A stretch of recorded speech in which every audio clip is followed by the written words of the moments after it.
Joining us now from Richmond, Virginia is radio host and commentator John Reid. John, thank you so much for joining us today. What are you hearing from listeners? What's the number one issue for people in Virginia? Well, the economy, I think, is overwhelming for most people, not just in Virginia, but across the United States. Everyone, whether you're a Republican or a Democrat, old or young, white or black, you feel the pain at the gas pump. You feel the increase in prices at the a grocery store, when you get on a plane, when you book a hotel room. I think that's been grating on people for a while. Even the people who don't really love Donald Trump have to recognize that we are in a different place than we were 4 years ago. And I think some folks who had written him off are saying, now, wait a minute, maybe the business guy with the somewhat obnoxious personality is the person who can turn this around and return some stability and normalcy to the American economy. Are you noticing that more this time around than, say, 4 years ago or 8 years ago? Are you seeing more never-Trumpers say, actually, I trust this guy more than who's been in power in the last 4 years? I do. I think there were a lot of people who were kind of fed up with the dysfunction of Washington. I wouldn't lay that all at Donald Trump's feet 4 years ago after COVID. And, our governor here in Virginia made the decision to shut everything down and be very draconian in the way he handled things. I think there were consequences to that, but Donald Trump got blamed when it came time to vote 4 years ago. And now they're looking at it and they're saying the Democrats really haven't delivered with what they said they would deliver on. And it's still kind of been a nasty, ugly situation. So they're saying if it's going to be nasty and ugly, why not try to do something that'll give us a solid economy and avoid these international conflicts? I think that has got a lot of people here in Virginia with the world's largest naval base in our backyard. I mean, they're worried about World War III and what happens to young men and women in this community. Absolutely. Look, we don't have a result yet. Either way, what does this mean for foreign policy?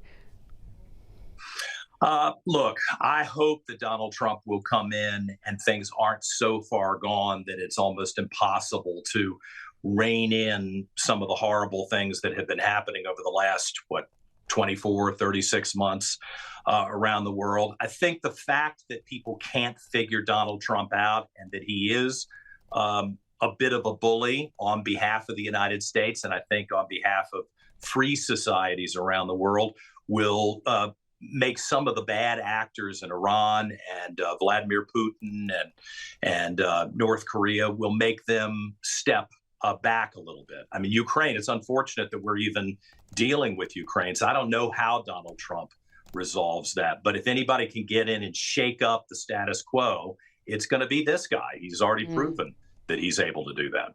Look, you're in the radio business, and it's interesting to see that people are really leaning into listening to long-form interviews, whether it be on radio or on long podcasts. What do you make of Joe Rogan's endorsement of Trump? Will that make a difference? I think it will make a difference with a younger demographic that has often been told you can't be Republican. They assume that Republicans are bigots and racists and xenophobes. Joe Rogan and his endorsement, I think, will influence that demographic that hasn't necessarily paid close attention to politics. I mean, in my case, I'm a gay Republican and younger than the average host who's on the air. And I've traveled around the world to 113 different countries, including Australia, and I'm kind of proud of that. So I think there are a lot of people who are attempting to break the stereotype and say, hey, you should give the Republican Party a chance because the things you've been told about Donald Trump and about us as Republicans probably aren't true. And we have a tendency to deliver for you in a way that'll make you happy. What's the wildest thing that you've seen or that you've heard from some lefties that are just have lost the plot, have heard so many lies from the media that they're a little bit brainwashed? And I've heard in the lead up to today that some college campuses have set up cry rooms and that there are therapy dogs out there just for people to prepare with the possibility of a Trump victory. What have you seen or heard on the ground? Anything as insane as that? Oh, well, that's the new normal in the United States. It's a kind of a pathetic weakness, which is shocking to me. And I talk about it frequently. I will be here at work tomorrow morning, whether Donald Trump is elected or not, I've staked a lot of my reputation on on the Trump victory and on Republicans, and it's going to hurt very badly if we are smacked down. But as a man, you got to show up for work. You've got to continue to argue for your ideas.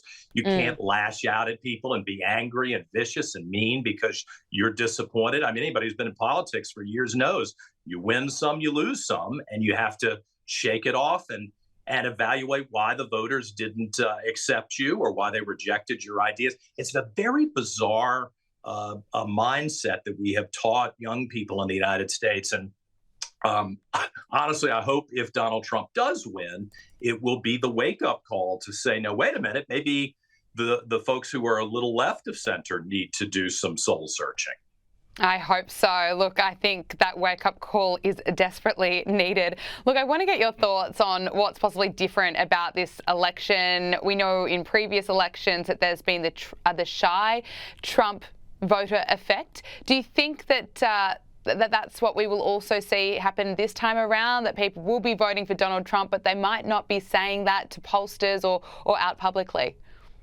Oh, definitely. I think if Donald Trump goes into the close with, and most of the polls on the East Coast are getting ready to close in the next half hour, uh, within a couple of points, you've got to figure there are plenty of people who have been bullied into silence. They're worried about losing their jobs. They're worried about losing the friendships that they built over the years. Family members won't speak to them. I mean, in some cases, there are people who are getting canceled. So they have changed their MO over the years and they've kept it to themselves. And this is the one day when they get to walk in private, cast a vote for somebody that they want to see lead the country. So I think that if it is tight, and it looks like in most of these swing states, it's pretty tight, you're going to see a point or two that will surprise everybody. That's what happened in 2016. And when I suggested that back then, there were a lot of people like, oh man, this guy's crazy. How could this be true? And I was like, they're listening to you when you're attacking them, and they're not going to tell you the truth to your face. Now, the truth is going to hurt for the people who aren't listening. Yeah, sadly, it happens here in Australia as well, even though we're far away. But yeah, I think that Trump derangement syndrome is real. Look, finally, if Donald Trump does not win tomorrow, today, whenever we finally get that result, if it's Kamala Harris, Donald Trump is going to be too old to run again. What do you expect will happen to the MAGA movement that he's created? Well, it's a challenge for Republicans because this is a very important element within the party. And it's clear that the Democrats are not going to secure our southern border. We have a real crisis with crime. I will tell you, we have a humanitarian crisis where people are literally dying in rivers, in deserts. They're being sex trafficked. Children are being abused. Republicans are very concerned about that. So whoever the new leader of the party is, assuming that's not Donald Trump, they're going to still have to take these very seriously. I assume they'll have a different personality. One of the unfortunate realities that I've had to face, even as a former television reporter, is that our national media here in the United States seems to have picked a side, and that's troubling to me. So you could have someone who's a total goody two shoes, nice person who is very reasonable and thoughtful, and I think it's going to be hard for them to get a fair shake with the national press. They will be vilified and called Hitler. And one of the reasons I hope Donald Trump wins is I think that might check those bad instincts and habits that have developed with our national media, and maybe have the press go back to being the refs who will call things fairly instead of putting their thumb on the scale. Let's hope so. A radio host and commentator, John Reid, thank you so much for joining us. Really appreciate it. Yeah, thank you.